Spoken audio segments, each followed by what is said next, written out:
जय हिंद साथियों, आप लोग कैसे हैं। उम्मीद करता हूं कि आप लोग बहुत ही बढ़िया होंगे। ठीक है, तो आज की इस वीडियो में हम लोग क्लास ट्वेल्व के फिजिक्स का आपको हम इस वीडियो में मॉडल सेट एक कितना है, मॉडल सेट एक आपको हम 70 ऑब्जेक्टिव को इस वीडियो में याद करवाने वाले हैं।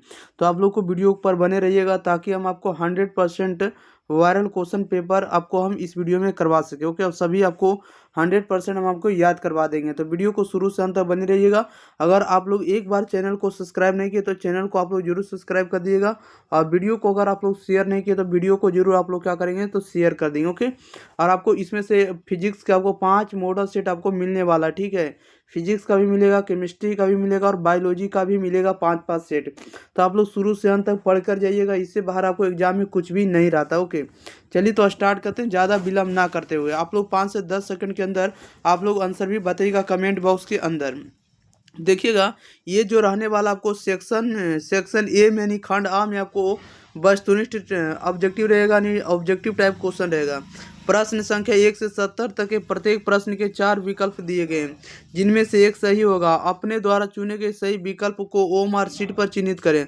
किन्हीं आपको 35 प्रश्नों का उत्तर देना। 35 प्रश्न आप लोगों को बनाना और एक क्वेश्चन के लिए 1 नंबर मिलेगा, तो टोटल आपको 35 नंबर यहाँ से आने वाला ऑब्जेक्टिव से। ठीक है, तो चलिए तो स्टार्ट करते हैं, ज़्यादा विलम्ब ना करेंगे। आज बताइएगा आप लोग इसका आंसर क्या होगा। क्वेश्चन नंबर देखिएगा फर्स्ट नंबर की ओर। कह रहा है कि एक वर्ग के 3 सिरों पर समान आवेश रखे गए हैं। यदि Q1 और Q2 के बीच का बल F12 है। क्या है, तो F12 और Q1 और Q3 के बीच का बल F13 है, तो F12/F13 का मान क्या होगा। आप लोगों को इसका आंसर बताना है। कह रहा है कि एक वर्ग के 3 सिरों पर समान आवेश रखे गए। यदि Q1 और Q2 के बीच का बल F12 है और Q1 और Q3 के बीच का बल F13 है, तो F12/F13 का मान क्या होगा। तो इसका मान होगा आपका 2 होगा। कितना होगा, 2 होगा। Right answer option number B हो जाएगा। इसको बनाने का समय नहीं तो हम आपको बना कर भी दिखा देंगे। क्वेश्चन नंबर 2 में कह रहा है कि एक उदासीन धात्विक के गोले से जब 10 के पावर 14 इलेक्ट्रॉन हटाए जाते हैं तो गोले पर आवेश हो जाता है। तो गोले पर आवेश हो जाता है 16 माइक्रो कूलम हो जाएगा। राइट आंसर आपका ए हो जाएगा। क्वेश्चन नंबर 3 में कह रहा है कि समविभवी पृष्ठ तथा विद्युत बल रेखाओं के बीच का कोण क्या होगा। बताइएगा, समविभवी पृष्ठ तथा विद्युत बल रेखाओं के बीच का कोण क्या होगा। तो बीच का कोण 90 डिग्री होगा। राइट आंसर आपका सी हो जाएगा। अगले क्वेश्चन नंबर देखिएगा 4 नंबर में। 4 नंबर में कह रहा है क्यू आवेश। क्या कह रहा है भाई, देखिएगा। चलिए, क्वेश्चन नंबर आप लोगों के पास है 4 नंबर। चलिए, 4 नंबर का आंसर आप लोग बताइएगा। कह रहा है क्यू आवेश से आवेशित आर त्रिज्या के गोलीय चालक के केंद्र पर बाहर एक अक्ष पर विभव क्या होगा। बताइएगा, क्यू आवेश से आवेशित आर त्रिज्या के गोलीय चालक के केंद्र से बाहर x दूरी पर विभव क्या होगा। तो इसका राइट आंसर आपका ये होगा कि के क्यू में आर हो जाएगा। क्वेश्चन नंबर देखिएगा आप लोग सीधे 5 नंबर में। कह रहा है कि एक अल्फा कण को 200 वोल्ट विभवांतर से त्वरित किया जाता है, तो इसके गतिज ऊर्जा में वृद्धि होगी। तो इसके गतिज ऊर्जा में कितना वृद्धि होगी, तो 800 इलेक्ट्रॉन वोल्ट वृद्धि होगी। राइट आंसर आपका डी हो जाएगा। क्वेश्चन नंबर देखिएगा आप लोग सीधे 6 नंबर में। कह रहा है सी धारिता के संधारित्र में संग्रहित ऊर्जा क्या होगी। सी धारिता के संधारित्र में संग्रहित ऊर्जा क्या होगी जब उसका विभव भी तक बढ़ाया जाए। जब उसका विभव भी तक बढ़ाया जाए तो इसका धारिता होगा 1/2 CV² होगा। नेक्स्ट क्वेश्चन लेते हैं। क्वेश्चन नंबर देखिएगा आप लोग 7 नंबर में। 7 नंबर में कह रहा है कि यन एक समान गोलीय बूंदे जो समान विभव भी तक आवेशित है मिलकर एक बड़ी बूंदे बनाती है। नई बूंद का विभव क्या होगा। तो नई बूंद का विभव का मान होगा V×N होगा, V×N होगा। राइट आंसर आपका सी हो जाएगा। नेक्स्ट क्वेश्चन लेते हैं। क्वेश्चन नंबर देखिएगा आप लोग 8 नंबर में। 8 में कह रहा है कि एक समानांतर प्लेट संधारित्र के प्लेटों के बीच विद्युत क्षेत्र 10 के पावर 5 वोल्ट प्रति मीटर है। वोल्ट प्रति मीटर का विद्युत क्षेत्र है। यदि संधारित्र के प्लेट पर आवेश 1 माइक्रो कूलम है तो संधारित्र के प्रत्येक प्लेट पर बल क्या होगा। तो प्रत्येक प्लेट पर बल का मान होगा 0.005 न्यूटन होगा। ओके, अगले क्वेश्चन लेते हैं। क्वेश्चन नंबर देखिए 9 नंबर में। 9 नंबर में कह रहा है कि देखिए 9 नंबर में देखिए क्या कह रहा है, आप लोग जैसा कि देख रहे हैं 9 नंबर में। चलिए क्वेश्चन नंबर 9 में कह रहा है कि चुंबकीय क्षेत्र बी में स्थित यम चुंबकीय आघूर्ण वाले धारा पास द्वारा अनुभूत बल आघूर्ण टाउ है का मान क्या होगा। यानी आपको टाउ का मान बताना है, तो टाउ का मान क्या होता है, टाउ बराबर होगा यम क्रॉस बी होता है। राइट आंसर आपका ए हो जाएगा। चलिए नेक्स्ट क्वेश्चन लेते हैं। क्वेश्चन नंबर देखिएगा आप लोग 10 नंबर की ओर। 10 नंबर में देखिए क्या करा है। 10 नंबर बहुत ही इजी प्रश्न है, सिर्फ आप लोगों को आंसर देना है। ओके, क्वेश्चन नंबर 10 में कह रहा है कि चुंबकीय क्षेत्र का मान घटने से चुंबकीय सुई का आवर्तकाल क्या हो जाएगा। बताइएगा, चुंबकीय क्षेत्र का मान घटने से चुंबकीय सुई का आवर्तकाल क्या हो जाएगा, तो इसका आवर्तकाल बढ़ जाएगा। राइट आंसर आपका बी हो जाएगा। क्वेश्चन नंबर 11 में कह रहा है निम्नलिखित में किसका उपयोग पौधा, निम्नलिखित में से किसका उपयोग पौधा घरों में होता है। बताइएगा, किसका उपयोग जो है घरों में उपयोग किया जाता है, किसका पौधा जो है हम लोग घरों में भी उपयोग करते हैं, तो ये करते हैं आपको अवरक्त किरणों का। राइट आंसर आपका डी हो जाएगा।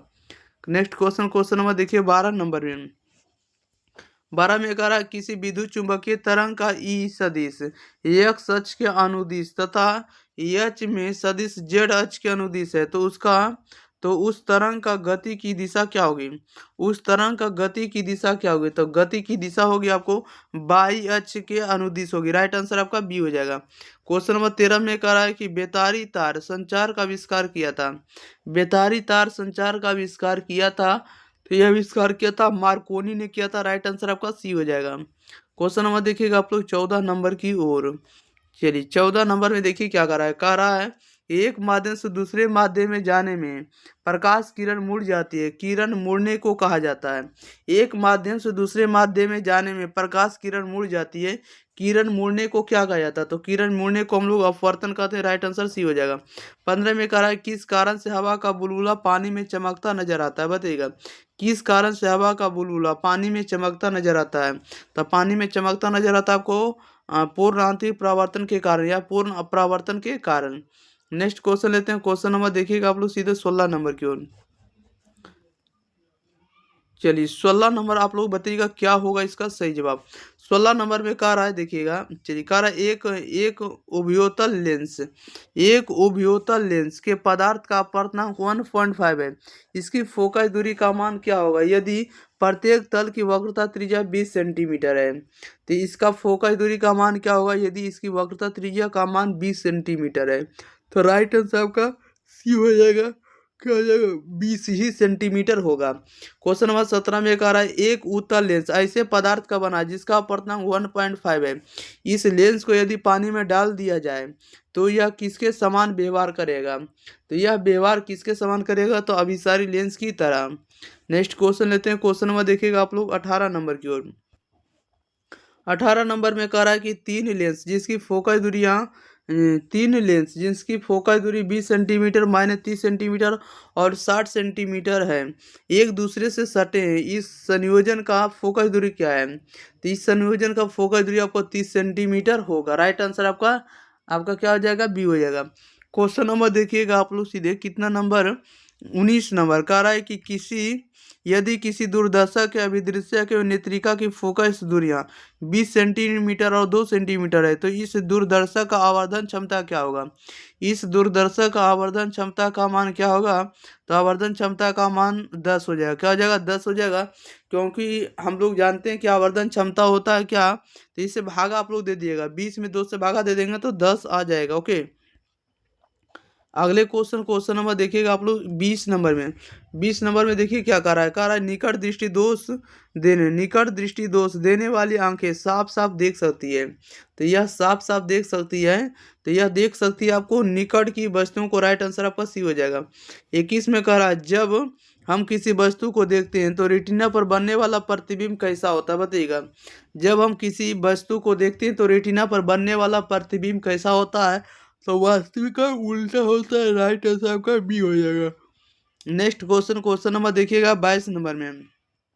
22 में कह रहा है कि एक प्रिज्म से होकर गुजरने वाले श्वेत प्रकाश का न्यूनतम विचलित अवयव क्या होता है। बताइएगा, एक प्रिज्म से होकर गुजरने वाले श्वेत प्रकाश का न्यूनतम विचलित अवयव क्या होता है, तो न्यूनतम विचलित अवयव का मान आपको क्या होता है, लाल होता है। ओके, याद रखिएगा, सबसे कम जो विचलित होता है लाल रंग होता है। क्वेश्चन नंबर 23 में कह रहा है कि कांच से हवा में जाती प्रकाश किरण का क्रांति को न्यूनतम होता है, तो यह न्यूनतम किस में होगा, तो यह न्यूनतम होता है आपको बैगनी रंग में। राइट आंसर आपका डी हो जाएगा। नेक्स्ट क्वेश्चन लेते हैं। क्वेश्चन नंबर देखिएगा आप लोग 24 नंबर की ओर। चलिए 24 नंबर आप लोगों के बीच प्रश्न आ गया है। क्वेश्चन नंबर 24 नंबर में कह रहा है कि प्राथमिक इंद्रधनुष बनता है जब सूर्य के प्रकाश का वर्षा के बूंद में क्या होगा, बताइएगा। कह रहा है कि प्राथमिक इंद्रधनुष बनता है, प्राथमिक इंद्रधनुष बनता है सूर्य के प्रकाश का वर्षा के बूंद में, वर्षा के बूंद में क्या होगा, तो आपको 2 बार अपवर्तन और 1 बार आंतरिक परावर्तन होगा। राइट आंसर आपका सी हो जाएगा। 25 में करा प्रकाश तरंग गति सिद्धांत के अनुसार प्रकाश के वर्ण विक्षेपण का निर्णायक है। प्रकाश के वर्ण का निर्णायक कौन होता है, तो ये निर्णायक होता है आपको आवृत्ति होता है। राइट आंसर आपका सी हो जाएगा। क्वेश्चन नंबर देखिए 26 नंबर में। 26 नंबर में करा अज्ञात आकार वाले एक सुदूर स्थित स्रोत से आने वाले प्रकाश का तरंगात होगा। इसका तरंगात क्या होगा, तो समतल होगा। राइट आंसर आपका ये हो जाएगा। 27 में कह रहा है दो स्रोतों को कला संबद्ध तब कहा जाता है जब उनके क्या होंगे, बताइएगा। 27 नंबर का आंसर बताइएगा। कह रहा है कि 2 स्रोतों को कला संबद्ध तब कहा जाता है जब उनके क्या होंगे, तो कालांतर नियत होगा। कालांतर क्या होगा, नियत होगा, स्थिर होगा। और राइट आंसर आपका बी हो जाएगा। सुधार लीजिएगा, इसको नियत कर दीजिएगा। क्वेश्चन नंबर 28 नंबर में कह रहा है कि रचनात्मक व्यक्तीकरण के लिए किसी बिंदु पर पहुंचने वाली 2 तरंगों के बीच का कालांतर होना चाहिए, बताइएगा।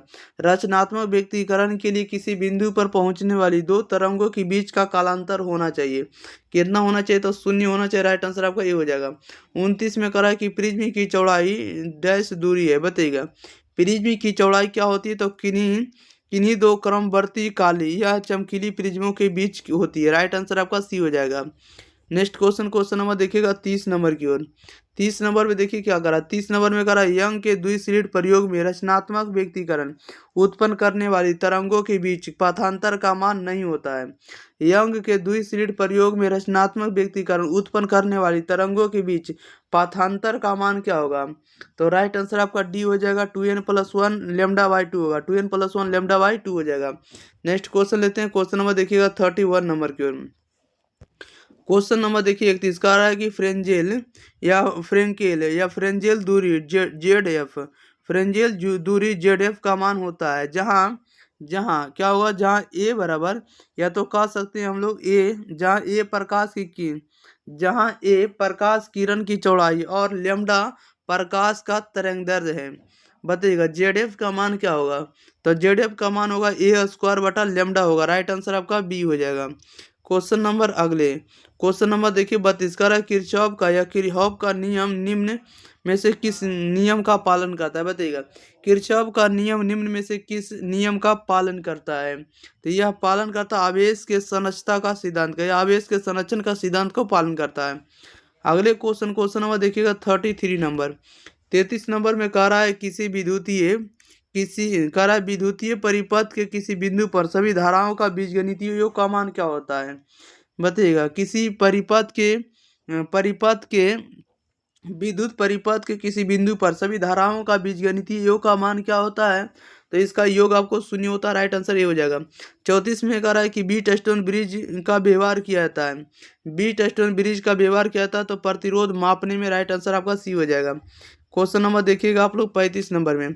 35 नंबर में कह रहा है एक तार में 1 माइक्रो एम्पियर धारा प्रवाहित होती है यदि इलेक्ट्रॉन पर आवेश 1.6 × 10⁻⁻⁰ कूलम हो, तो प्रति सेकंड तार से प्रवाहित इलेक्ट्रॉनों की संख्या क्या होगी, तो इलेक्ट्रॉनों की संख्या होगा 0.625 × 10⁻13 होगा। क्वेश्चन नंबर 36 में कह विद्युत हीटर में जिस तत्व का व्यवहार किया जाता है वह क्या है, विद्युत हीटर में जिस तत्व का व्यवहार किया था वह क्या है, तो नाइक्रोम है। राइट आंसर आपका डी हो जाएगा। नेक्स्ट क्वेश्चन नंबर देखिए 37 नंबर में।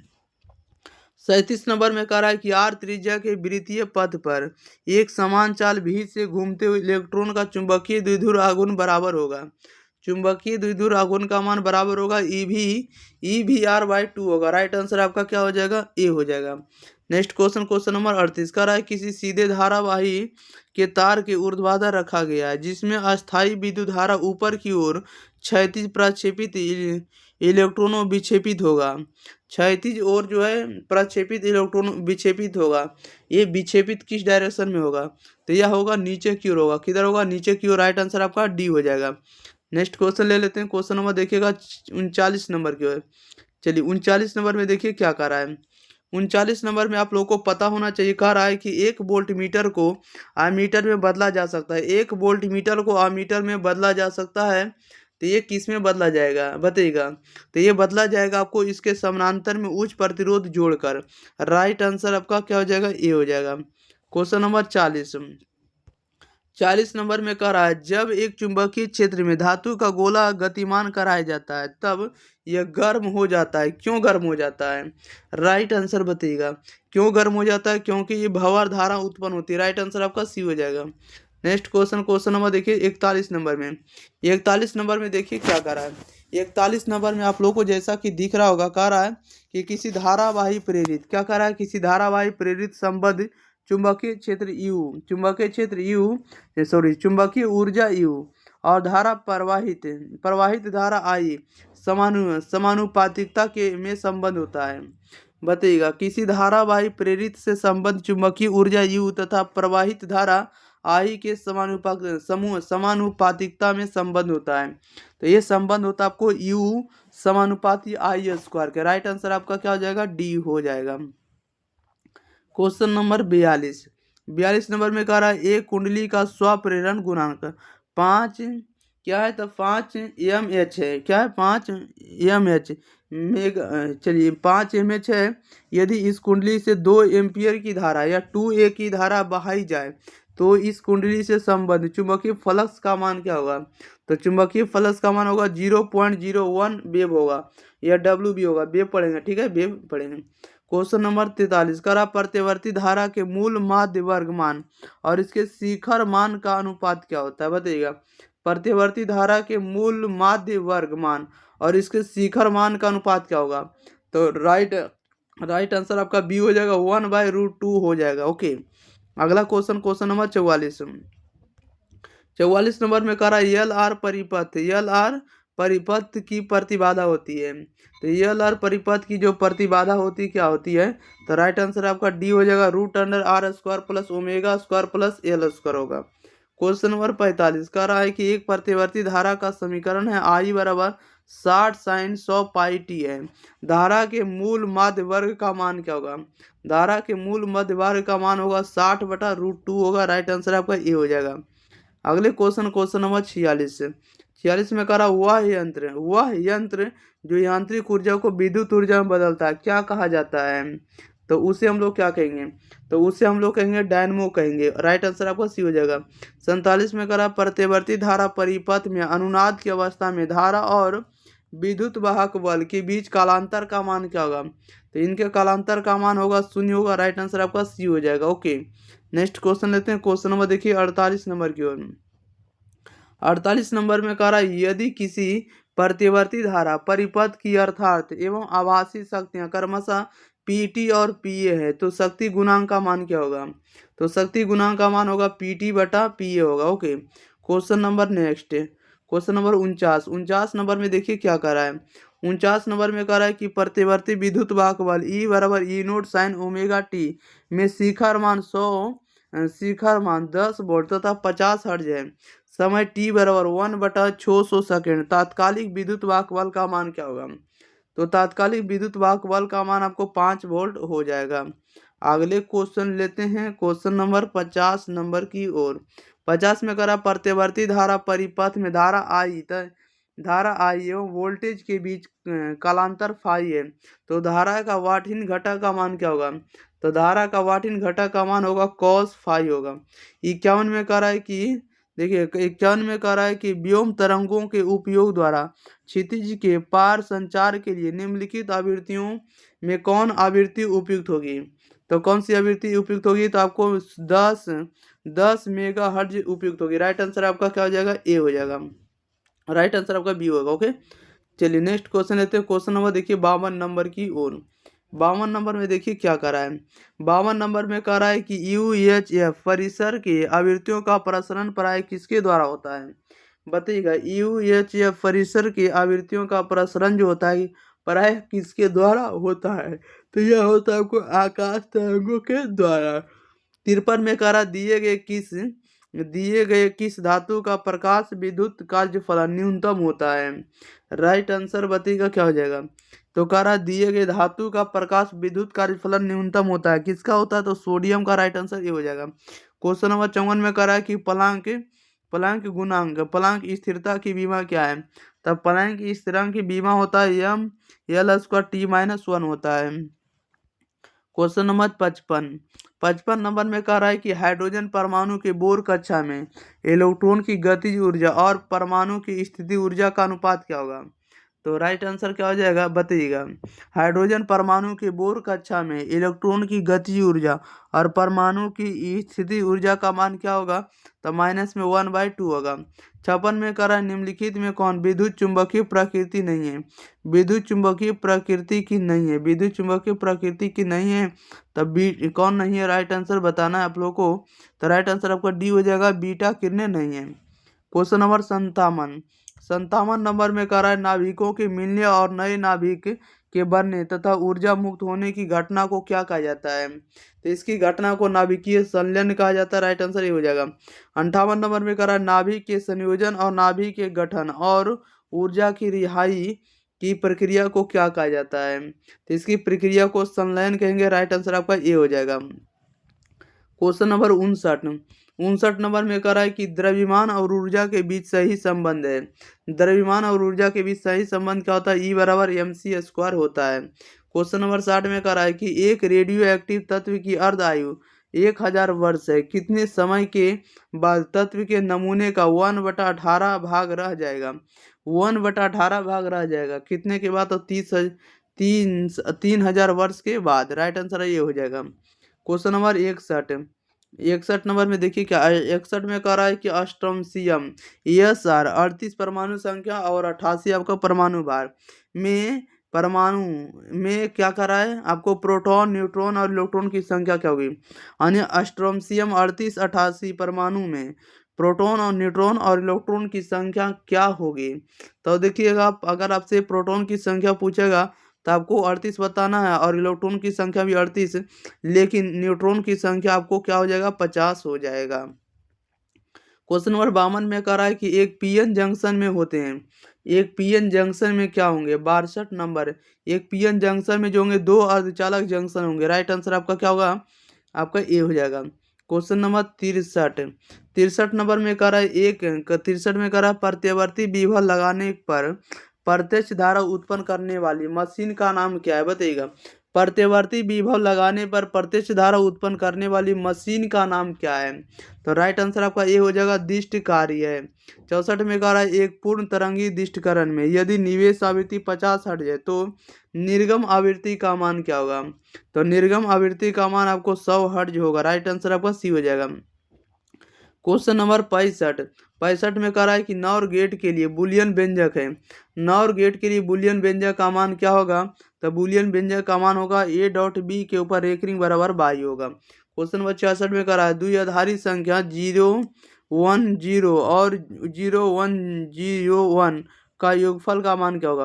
यानी इन दोनों के योगफल का मान आप लोगों को बताना है। तो इन दोनों के योगफल का मान होगा 1011 का होल 2, 2 रहेगा तो द्विआधारी होगा। ओके, क्वेश्चन नंबर 67 में कह रहा है चुंबकीय क्षेत्र बी और चुंबकन एम के बीच संबंध क्या होगा।